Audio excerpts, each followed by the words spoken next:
Biarlah segala kemuliaan bagimu ya Tuhan. Sungguh kami mengucap syukur oleh karena begitu besar kasih setiamu, begitu besar cintamu atas hidup kami ya Tuhan. Dan biarlah hidup kami yang kami hidupi saat ini Tuhan boleh menjadi alat bagi kemuliaan-Mu. Mari Tuhan nyatakan isi hatimu melalui firman-Mu yang boleh diberitakan pagi hari ini. Mari Tuhan urapi hamba-Mu dan urapi kami semua. Terima kasih, bagimu segala pujian dan hormat dan kemuliaan sampai selama-lamanya. Dalam nama Tuhan Yesus kami bersyukur dan berdoa. Amin. Silakan duduk. Shalom. Ya. Masih di bulan Februari kita bicara tentang kasih. Rasanya nggak ada habisnya kita ngomong tentang kasih. Karena Allah itu kasih. Oke, kita akan buka terlebih dahulu Alkitab kita. Wahyu 2 ayat 2 sampai yang kelima.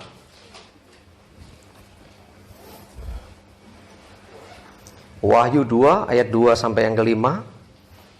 Bisa minta tolong salah seorang bacakan.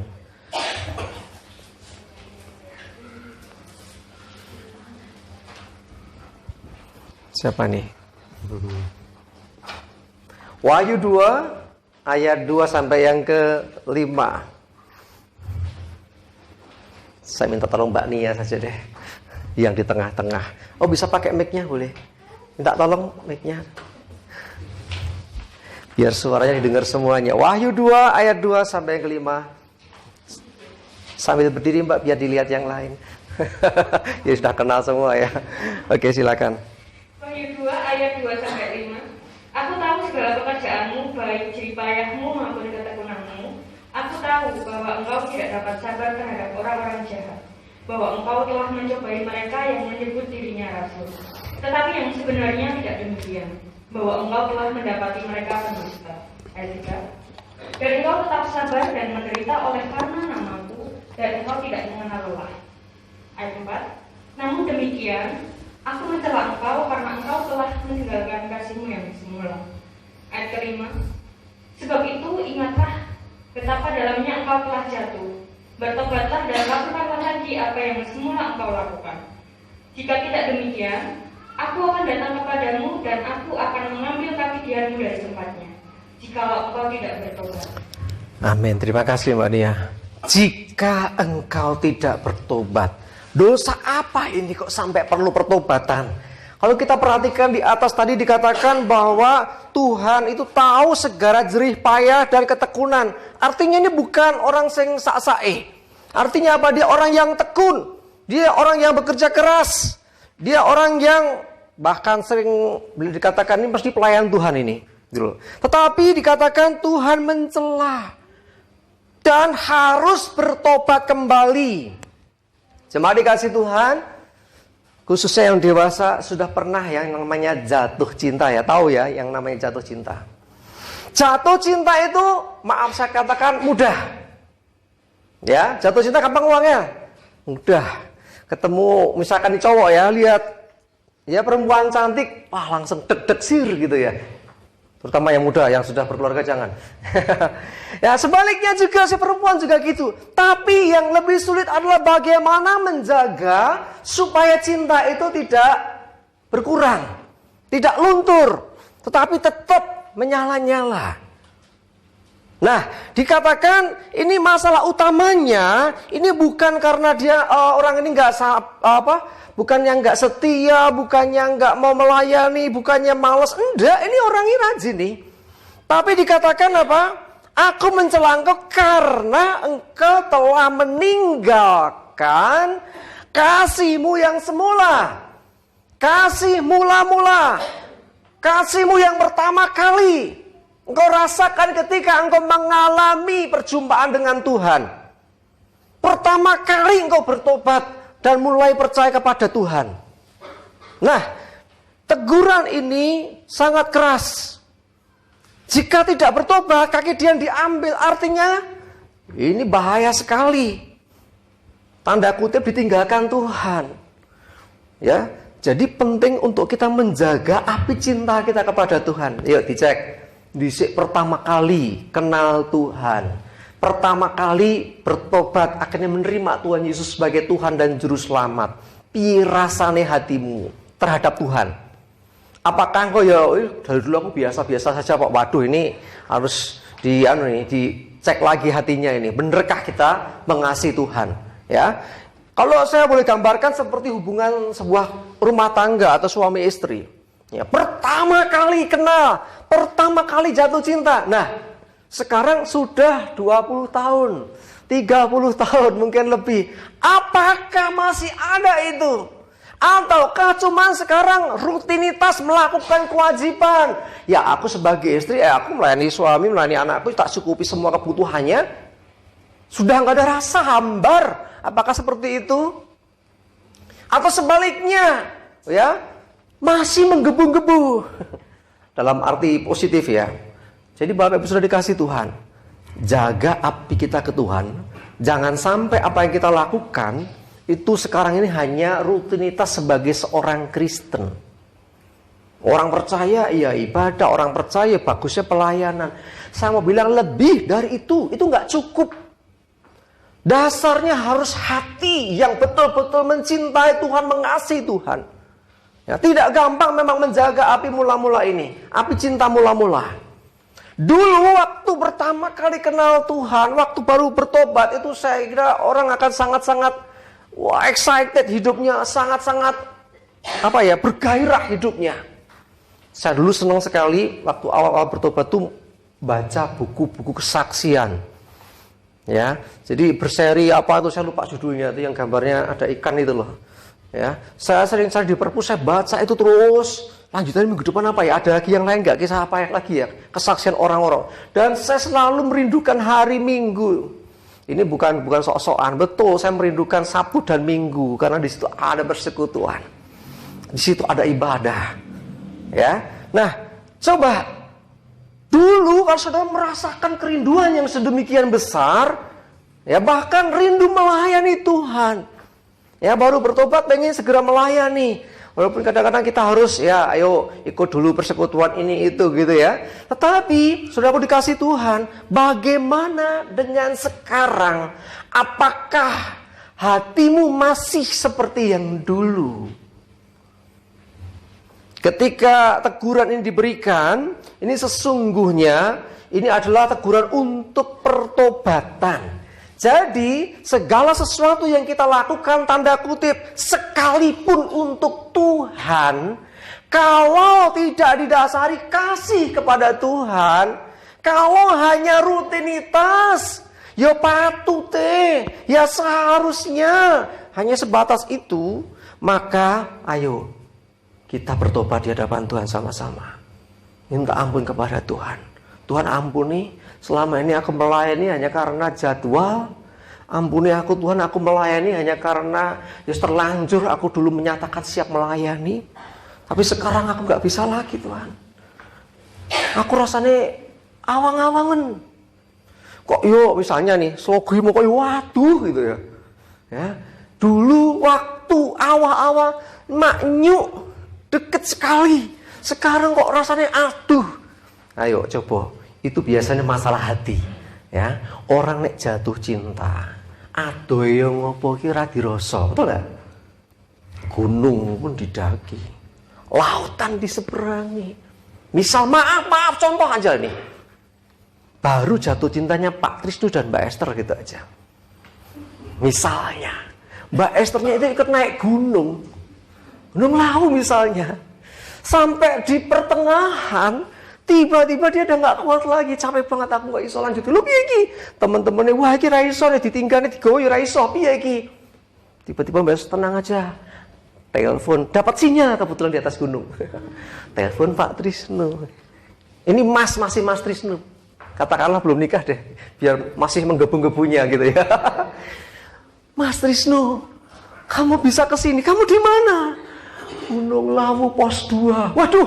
Waduh, ngendi kuwi gitu loh. Pokoknya kowe munggah Gunung Lawu lewat Cemoro Kandong ning pos 2, aku tengok-tengok ning sebuah gubuk di situ. Aku ra kuat tulung ono aku. Kira-kira nih, Apa yang akan dilakukan Pak Trisno kira-kira? Yo tak tunggu nang omah, ndang medun wae. Dipertanyakan, cintamu seperti apa? Katanya gunungkan ku daki, lautan ku seberangi, ya. Jadi kalau kita mengasihi Tuhan, itu nggak ada capeknya. Rasanya itu wow gitu loh. Melayani itu satu kehormatan, satu kepercayaan yang diberikan. Oh, boleh melayani, terima kasih Tuhan gitu loh. Ya, saya menemui banyak sekali teman-teman saya melayan Tuhan tuh ketika dia menceritakan pengalamannya yang melayani di daerah yang sangat-sangat sulit jalannya, salah satunya di daerah Sulawesi mana, Mamuju dan mana itu loh, saya lupa. Ya, teman saya sekolah itu kebetulan dapat suaminya pendeta. Dia undang saya, ayo tempatku gitu loh. Oke, di mana? Sulawesi. Terus tiba-tiba saya dikasih fotonya, kaget saya. Waduh, ini apa maksudnya gitu loh. Jadi jalan itu menurut saya kayak jalan kebo gitu loh. Artinya bukan aspal, bukan batu lagi, tanah melenyap. Mungkin pernah sudah lihat di TV atau di YouTube, kadang-kadang masih ada yang seperti itu, daerah seperti itu. Dan saya tanya, terus kesana naik apa? Dia bilang perjalanan saya itu seminggu. Jadi habis pesawat nanti naik kendaraan umum sampai di perbatasan, sampai nggak bisa lagi dengan itu, kami biasanya kalau ada rombongan 2-3 orang kami nyarter jeep ya, naik jeep dulu. Nanti setelah mentok, nah itu yang saya lihatkan itu jeep pun udah nggak bisa lewat lagi. Kenapa? Karena jalannya sempit dan itu berkelok-kelok dan tebing. Naik motor ojek. Hah? Ojek motor? Iya. Motornya jangan dipikir motor halus enak kayak di sini, modelnya model trail kayak gitu. Dan dia sampaikan bahwa jangan pakai baju bagus ya kalau ke sini, nanti mesti beletok semua. Saya dikasih lihat fotonya, aduh ya Tuhan. Saya tanya, kamu juga betah pelayanan di situ? Oh, saya tuh ngerasa terhormat bisa melayani orang-orang di daerah ini. Sudah aku dikasih Tuhan. Kalau orang jatuh cinta itu sampai seperti itu. Nggak ada malesnya, nggak ada ogah-ogahnya, ya. Jadi semua dilakukan dengan cinta. Coba lihat firman Tuhan, 1 Korintus 16 ayat yang keempat. 1 Korintus 16 ayat yang keempat. Saya bacakan. Lakukanlah segala pekerjaanmu dalam kasih. Terlebih pekerjaanmu dalam Tuhan, dalam melayani Tuhan, harus dengan kasih. Jangan dengan berat hati. Jangan karena kepepet. Jangan karena sungkan. Jangan karena lagi pacu di jadwal, coba ora aku ya ora. Tapi lakukan dengan kasih. Tuhan, Engkau melakukan sesuatu untuk hidupku, untuk menyatakan kasih-Mu lebih dari apa yang kulakukan. Saudara tahu, untuk Yesus menebus dosa kita, sebelum disalibkan apa yang dia lakukan? Dia pikul salib. Dia pikul salib. Salib untuk siapa? Untuk menyalibkan dirinya. Dia sendiri yang harus pikul. Saudara, kalau ada kesempatan ke Holy Land, biasanya ada yang namanya jalan salib. Melewati rute yang pernah Yesus lalui pada zaman dulu. Ada beberapa stasi atau tempat perhentian. Walaupun memang sudah tidak bisa sampai lokasi. Ya, jadi menuju lokasi itu sudah ketutup, ada pemukiman dan juga pasar, sehingga jalur yang seharusnya itu bisa sampai ke Golgota terpotong. Jadi kalau mau ke Golgota biasanya ke jalan salib itu sampai satu titik, selesai itu nanti naik kendaraan lagi ke Golgota. Jadi tidak bisa langsung. Tetapi saudaraku dikasih Tuhan, Yesus melakukan itu dalam kondisi dia sudah semalam-malaman habis dicambuk segala macam, ya, berdarah-darah. Dia harus pikul salib dan dia terus berjuang sampai jatuh berkali-kali. Untuk siapa? Untuk saudara. Jangan lihat, oh untuk temanku. Enggak, pandang dirimu dulu. Yesus melakukan itu buat saya. Kok ora wegah? Dia kan raja di atas segala raja. Dia Tuhan. Dia bisa habisi semua orang dengan sekejap. Dia bisa menolak salib itu. Tapi dia mau terima. Kenapa? Karena dia mengasihi saudara. Dia sedang memandang saudara dan berkata, aku mau melakukan karena aku mengasihimu. Saudaraku dikasih Tuhan, kalau Tuhan saja sampai melakukan seperti itu, Yesus melakukan seperti itu dengan tidak bersungut-sungut, dengan tidak menolak, tidak memberontak. Bahkan Alkitab katakan seperti lembu yang dibawa ke tempat pembantaian, seperti anak domba yang mau digunting bulunya. Dia tidak melawan. Dia bisa nggak? Bisa. Sangat mudah bagi Tuhan melepaskan diri dari tentara Romawi dan orang-orang pada masa itu. Tetapi dia lakukan karena dia mengasihi saudara. Ya, karena itu Tuhan mengingatkan. Dia sudah menunjukkan kasih yang begitu besar. Apakah saudara mengasihi Tuhan? Kalau engkau mengatakan, ya aku mengasihi Tuhan, apakah engkau masih menjaga api cinta mula-mulamu kepada Tuhan? Ingat, ini penting untuk kita kerjakan. Karena minggu yang lalu kita sampaikan, jikalau engkau mengasihi aku, kamu akan menuruti segala perintahku. Amin. Jadi kalau engkau mengasihi Tuhan, engkau akan menuruti perintah Tuhan. Coba lihat sekarang, Matius 7 ayat 21 sampai 22. Sampai 23 ya. Matius 7 ayat 21 sampai 23. Saya bacakan. Bukan setiap orang yang berseru kepadaku, Tuhan, Tuhan, akan masuk ke dalam kerajaan surga, melainkan dia yang melakukan kehendak Bapa-Ku yang di surga. Pada hari terakhir banyak orang akan berseru kepadaku, Tuhan, Tuhan, bukankah kami bernubuat demi namamu, dan mengusir setan demi namamu, dan mengadakan banyak mujizat demi namamu juga? Pada waktu itulah aku akan berterus terang kepada mereka dan berkata, aku tidak pernah mengenal kamu. Enyahlah daripadaku kamu sekalian pembuat kejahatan. Kenapa Tuhan mengatakan aku tidak mengenal kamu? Bukankah orang ini yang dimaksud ini sudah bernubuat, mengadakan mujizat demi nama Tuhan? Dengar baik.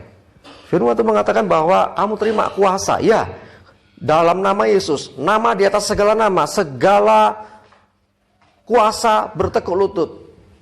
Jadi ada kuasa dalam nama Yesus, betul. Jadi artinya setiap orang yang percaya kepada Tuhan ada kuasa dalam dirinya. Dan ketika dia mengaplikasikan itu, ya misalkan ngusir setan-setan pergi misalnya, ya. Terus lagi dikatakan bernubuat, oke, dan banyak-banyak hal yang rohani lainnya dia bisa lakukan. Terjadi mujizat, bisa terjadi. Tetapi perhatikan, kenapa Tuhan berkata, aku tidak pernah mengenal kamu? Loh, dia punya kuasa. Ya betul, dalam nama Yesus bertekuk lutut betul ibaratnya. Ya, orang itu diberi senjata. Senjata kamu gunakan ya bisa.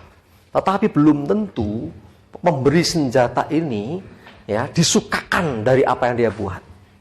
Dasarnya apa? Perhatikan tadi. Bukan setiap orang yang berseru kepadaku, Tuhan, Tuhan akan masuk dalam kerajaan surga, melainkan, perhatikan, dia yang melakukan kehendak Bapa-Ku. Melakukan kehendak Bapa, melakukan kehendak Tuhan, melakukan perintah Tuhan. Ini bukti kasih. Kalau kita mengasihi, kita akan melakukan apa yang menjadi kehendaknya, apa yang menjadi perintah Tuhan. Tetapi kalau kita melakukan semau kita sendiri bukan karena yang dikehendaki Tuhan, tanda tanya apakah itu termasuk kasih. Jadi dasari semuanya apa yang kita lakukan dengan kasih kepada Tuhan. Ya, artinya apa? Ada interaksi hati dengan Tuhan. Tuhan mengasihi kita, kita mengasihi Tuhan. Ini hal penting. Kenapa? Dengan begini berarti ada satu hubungan pribadi dengan Tuhan.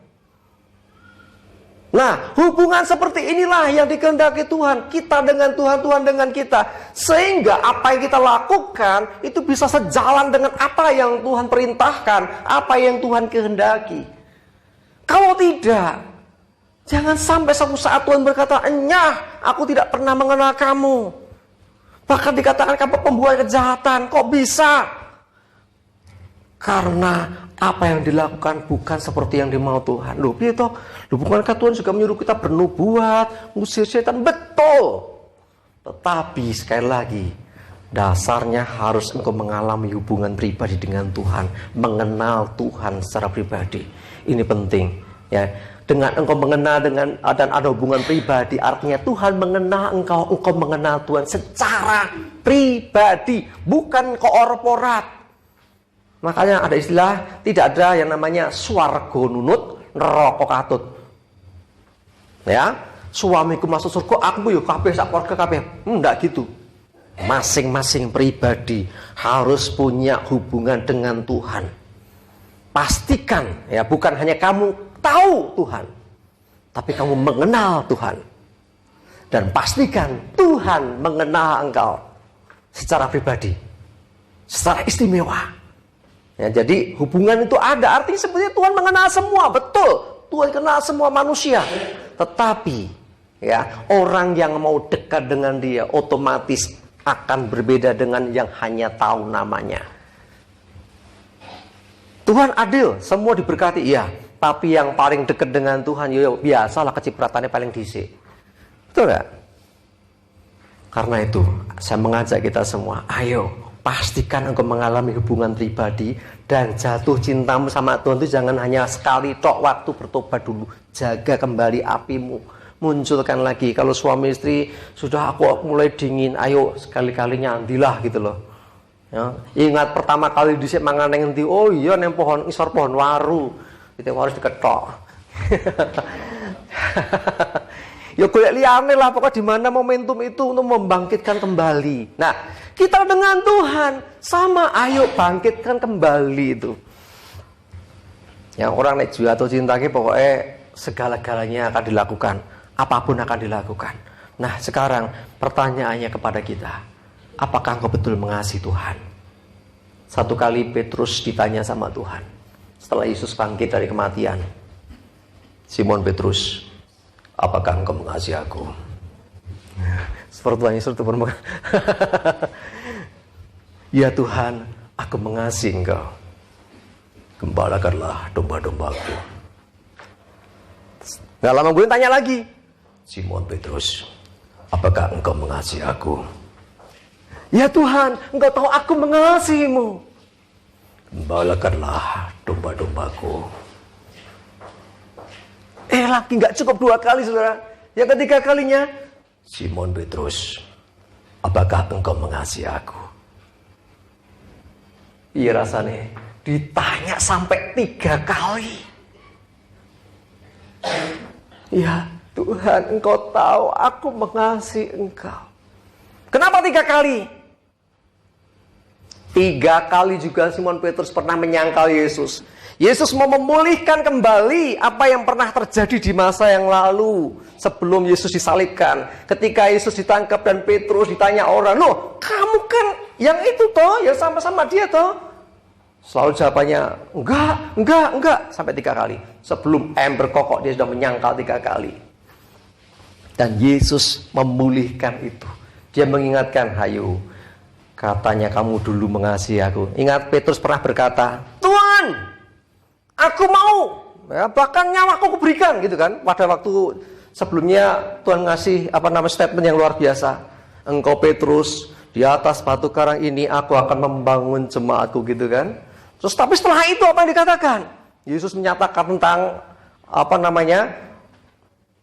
proses nanti dia akan ditangkap dan sebagainya. Wah, dia nolak. Jangan itu terjadi Tuhan gitu loh. Terus Tuhan bilang apa? Nyahlah engkau iblis gitu loh. Ditegur Tuhan. Ya, tetapi apa yang terjadi? Betul, akhirnya singkat cerita Petrus dipulihkan dengan dia menjawab 3 pertanyaan.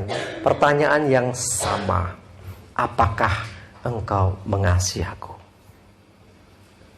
Petrus sempat bingung, bimbang sebelumnya ketika dia menyangkal Yesus. Dia sesungguhnya bukan dia tidak mengasihi Tuhan, tapi dia takut. Tetapi ingat firman Tuhan mengatakan, di dalam ketakutan tidak ada kasih. Kasih tidak berbicara tentang hal ketakutan. Artinya apa? Di dalam kasih tidak ada ketakutan. apalagi berhubungan dengan Tuhan. Ayo jemaat dikasih Tuhan, saya mengajak kita semua bangkitkan lagi api cinta mula-mulamu. Sebelum nanti Tuhan menegur seperti yang dilakukan ini di kitab Wahyu ini. Aku tahu jerih belengahmu, aku tahu ketekunanmu. Engkau tidak sabar terhadap orang-orang yang mengaku diri rasul dan sebagainya. Bahkan menderita karena nama Tuhan dilakukan. Bayangkan, wis rekoso berarti kan, sampai namanya menderita karena nama Tuhan. Tetapi akhirnya apa? Aku tidak pernah mengenal kamu. Enyalah kamu, pembuat kejahatan. Segala sesuatu yang kita lakukan untuk Tuhan tanpa kasih kepada Tuhan, itu bisa mengerikan sekali. Ditolak Tuhan. Loh, ternyata gak gampang ya jadi orang Kristen. Ayo, sekarang buat deal pribadi dengan Tuhan. Mulai hubungan pribadi diperbaharui dengan Tuhan. Orang yang jatuh cinta dengan Tuhan, dia ingat Tuhan terus. Orang yang jatuh cinta dengan Tuhan, mau apa saja dia selalu ingat dia dan selalu menyapa dia. Ingatlah pada waktu kalian jatuh cinta. Sing anak zaman now rada peterima chat sehari aja, wah rasanya dunia runtuh. Nek zaman saya dulu kirim surat anak dibalas-balesi, cek model surat. ya wajar zamannya gitu kok ya. Jadi Pak Pos itu adalah pribadi yang sangat luar biasa. Karena apa? Dialah yang selalu mengantarkan surat. Nah zaman sekarang gitu. Nah sekarang dengan Tuhan bagaimana? Apakah saudara juga selalu ingat? Ora sempat doa, ora sempat baca firman, ora sempat apalagi puji-pujian, ora sempat semua, ora sempat. Tuhan kau tahu aku repot. Saudara aku dikasih Tuhan. Serepot apapun, ingatlah bahwa semua itu berkat Tuhan. Ingatlah Dia yang telah mengasihi engkau dengan luar biasa itu. Amin. Selalu beri waktu yang terbaik. Banyak orang mengatakan gini, yuk sisakan waktumu buat Tuhan. Kok saya nggak setuju dengan statement itu? Utamakan Tuhan, beri waktu yang terbaik buat Tuhan. Ya, terserah jam berapa, malam, tengah malam, pagi hari, atau kapan saja saudara, beri waktu yang terbaik, waktu khusus dengan Tuhan. Ya mungkin engkau tidak heboh-hebohan, mungkin cuma berdiam diri saja di kamar, tutup pintu, engkau dengan Tuhan pribadi, that's okay. Quality time dengan Tuhan, waktu istimewa dengan Tuhan. Coba, ya. Tidak usah formalitas dengan Tuhan, coba. Bikin waktu tidak formal dengan Tuhan. Kalau di gereja kan formal aja, sama kita berdoa, Bapak di surga gini-gini gitu kan. Nek pribadi dengan Tuhan, ya misalkan malam ya, saya lebih suka malam. Malam, saudara diem saja di hadapan Tuhan, cuma ngobrol pribadi. Tuhan, aku galau. Si dia nggak ngubungin aku, kenapa ya Tuhan? Misalnya nih anak muda nih, just ngobrol sama Tuhan aja toh. Tuhan, Engkau ingin apa untuk aku buat? Besok aku nggak tahu mesti ngapain lagi. Coba ngobrol saja. Hubungan pribadi yang seperti inilah sesungguhnya yang namanya hubungan istimewa. Quality time, kualitasnya. Bukan masalah kuantitasnya, bukan masalah lamanya, tapi seberapa dalam engkau menjalin hubungan dengan Tuhan. Mari jemaat dikasih Tuhan, saya mengingatkan, kembalilah kepada kasih-Mu yang mula-mula. Dulu waktu pertama kali kenal Tuhan, waktu engkau jatuh cinta pertama kali. Jatuh cinta gampang, tetapi menjaga cinta sejati itu tidak mudah, tetapi itu harus kita lakukan. Jangan sampai seperti yang dikatakan Tuhan ini. Aku tidak mengenal engkau, pembuat kejahatan. Segala sesuatu yang tanpa kasih, ngeri, sekalipun orang melakukannya bagi Tuhan. Kalau sudah baca dalam kitab suci, akan datang masanya orang akan membunuh kamu demi nama Tuhan. Alkitab menyebut, iya, mereka akan menganiaya bahkan membunuh kami demi nama Tuhan. Hari ini ada kan, bunuh orang sambil menyebut nama Tuhan. Pembuat kejahatan, nggak ada kasih. Amin. Yuk, saya nggak akan panjang lebar, saya cuma ingin menekankan kita. Ayo, kembali jatuh cinta. Ya, saya undang pemain musik boleh maju ke depan.